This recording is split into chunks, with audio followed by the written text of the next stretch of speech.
What is up, YouTube? What is up, Jet Nation? Sean back with another episode on the Jets show.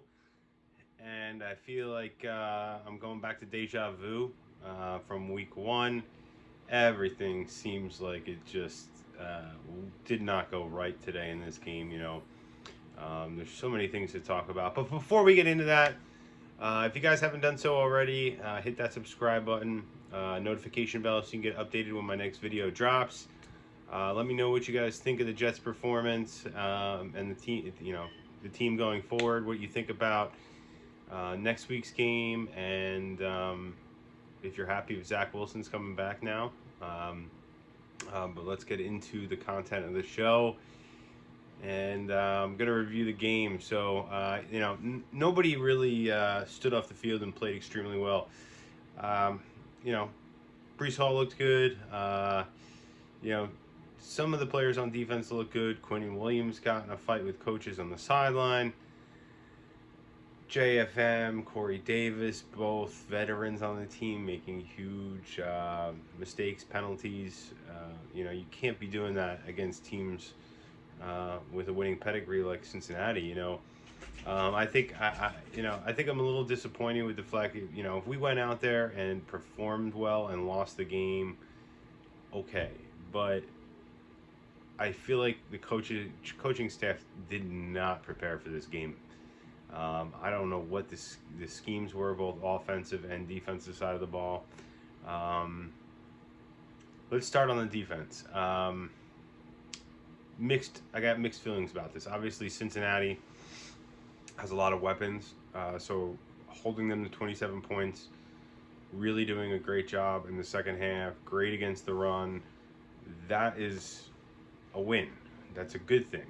But honestly, overall, I don't like the way the defense is playing in terms of the defensive line and how Ulbrich's coaching them, to be honest with you, and the schemes, the play calling.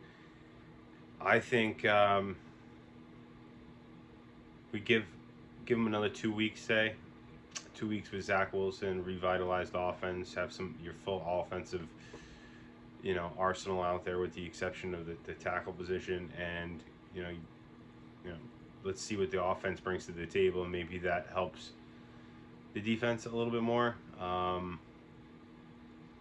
we give them 2 weeks. We see, if the defense doesn't improve, then I think Saleh's got to get back in there and start doing the play calling on defense.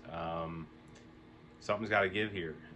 We have a lot of talent on this defense, and the defensive line is not getting the pass rush. 2 sacks this week. We got 5 on the year in 3 games. That's unacceptable, especially against a team that gave up 13 sacks the first 2 weeks. And I told you that was going to be the key to stopping Cincinnati was the pass rush. And this should have been a week for them to get right, and they haven't been. So, it's extremely disappointing. And then the defensive play calling, we're playing soft zone coverage against these guys when we have some phenomenal cornerbacks. We have probably one of the top 5 cornerback tandems or cornerback groups in the entire league. Our top 3 guys. Sauce. DJ Reed's been playing amazing. Sauce has been playing really well. He had a bunch of pass defenders today. And you're not playing to these guys' strengths. If they get beat one-on-one, okay, like at least we're playing the right defense and Joe Burrows is making those plays. But we're not. I just don't feel like the coaching staff's doing, making the right calls here, especially on defense. And I've seen enough of LaMarcus Joyner. He can kick rocks. I don't care who we start at this point. Will Parks, whoever. Ashton Davis, George's given up a whole ton of big plays this season, and we've given up a touchdown in each of the 3 games on some sort of miscommunication, blown coverage crap. And I can't see this anymore. That comes down to the coaching staff at this point. You know what I mean? Quincy Williams, before he got nicked up in the game and injured in the game, he looked like the best player on the Jets defense. He was flying all over the place. Super happy to see that. You think about him, Quan Alexander, and C.J. Mosley. It may not be the best linebacking group, but they're really super solid. They're super good, especially when you pair them with this secondary, these corners, and then a defensive line that should be getting a better pass rush. So, I don't know what's going on with this defensive line, but something's got to change. I don't know. I feel like the coaching staff is way too rigid. They need to be more flexible. They need to be willing to play to their players' strengths. I think we need to play more man coverage. I mean, we could always play, 2 deep man under, one deep man under, or maybe we play some sort of a combination zone man. Maybe you get the 2 corners on the outside playing man, and you got everybody else playing some sort of a zone coverage. I mean, there's a lot of things we could do, and I just don't feel like the defense is being creative enough, especially considering we're lacking that pass rush. Special teams look pretty good, but again, the offensive struggles. We got to score points. We can't be settling for field goals. Let's be honest here. We kicked 4 field goals. If we score touchdowns on 2 of those instead of field goals, it's 27-20, and we're in this game at the end with a chance to possibly tie it. So on offense, we have to score and get in the end zone. We cannot be settling for field goals. Our offensive line looked dreadful at times. We're not giving the tackles enough support, enough help, chips, stuff like that. The offense looked like it died once Garrett Wilson got injured. I hope he's okay, because God knows Zach's going to need him next week. And that shocks me too. Where's Elijah Moore? Please tell me. Everybody talks up this guy like he's super talented. He can be a number 1 receiver.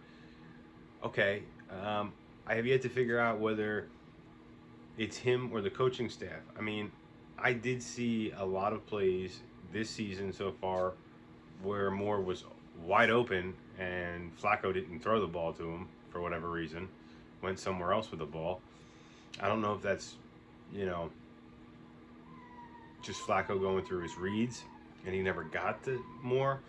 But as far as I'm concerned, the majority of plays, Garrett Wilson and Elijah Moore should be at least 2 of the top 3, if not the top 2 targets on every play. He should be looking at one of those guys first, and then his next read should be to the next one of those guys. Or maybe, if you're calling something that you're trying to target a tight end or something, maybe you look at the tight end, then those 2 guys. But he's got to be looking for, when Zach comes back, he's got to be looking for Elijah Moore more. We got to get him more involved in this offense. I was pretty happy with the running game. I thought they did a decent job. Again, didn't run the ball enough as I would have liked, especially when we got into the second half a little bit more.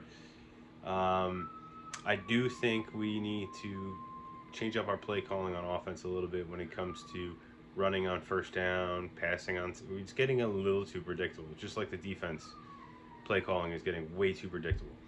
Offensive play calling, we are going to run it more times than not on first down. I think we need to do a better job passing the ball on first down, short passing, pick up a few yards, turn to the run. I'd like to see us run more on second down, less on first down, and give us a chance to be set up to move the chains more. We cannot be 3rd and long all the time and expect to be making these conversions, even when Zach Wilson comes back. That being said, we lost to Baltimore, who's 2-1. Baltimore's 2-1. I'm thinking of the schedule next week. I already think they'll probably end up, moving to 3-1 next week.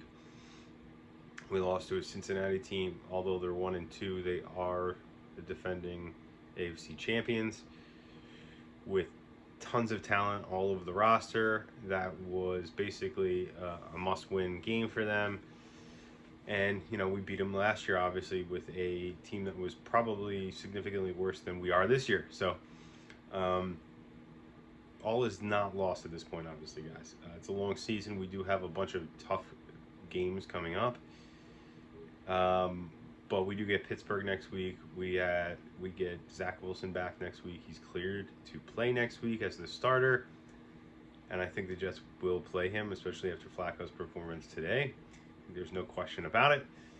And, you know, it gives us something to be optimistic about and look forward to. Now, if this offense and, you know, this team looks the same way they did for the next 2 weeks, over the next 2 weeks, yeah, then it's time to start, you know, going after people's heads here and making some serious changes to this coaching staff. So, but Pittsburgh's definitely a winnable game, guys. I mean, we can end up exiting the first quarter of the season 500. Remember, the start of this season is the harder part of this schedule. Much easier in the second half of the schedule. We can start 4-5 going into our bye halfway through the season. We have a shot to make a run at a playoff spot. That being said, after Pittsburgh, we do play Miami, albeit at home, but Miami, Green Bay, Denver, Buffalo. Or I'm sorry, New England and Buffalo. So I do think Pittsburgh, we got to win this Pittsburgh game. I think this is a big game for us if we want to have hopes of making some sort of playoff push in September and at least making some noise, even if we don't make the playoffs. Just competing in meaningful games in December. Meaningful games in December. If we want to do that, we want to be relevant, we got to win this game against Pittsburgh next week. So we have a lot to see. I'm going to be really taking a good look at what's coming out of the media, you know, interviews, stuff like that. Kind of to see what's going on, what we think is going to happen with this team this week. It's a big week, and I'm really curious to see. I want to see what happened with Quinton Williams. I want to get more info on that. You know, I want to see more. I know Garrett Wilson got back on the field, but I want to see what that injury is all about. And I hope somebody asked, you know, asks what's going on with Elijah Moore and why he isn't involved more in the offense. So that's my thoughts. No time to panic yet. We lost against two good teams. You know, if you win all the games that you feel you should win based on, you know, team's talent levels, you know, and you steal one of these tougher games against one of these tougher teams, that's what makes you have a playoff run and have a chance to make a wild card spot. So I think Cleveland was the game we should have won. We won that game. Pittsburgh's another game we should win. So let's see what happens. 2-2, not a bad start. I'll be happy with that, especially without Zach Wilson. And then hopefully we can develop this team, these young players, and see where it goes. But let me know what you guys think in the comments of the Jets' performance. Maybe you guys think I'm a little more optimistic than I might normally be after a loss and the performance, the way they perform. But, you know, with a lot to look forward to next weekend with Zach coming back, it's pretty exciting. And I'm really looking forward to this week of football. So, again, let me know what you guys think in the comments, and I'll see you in the next one. Peace.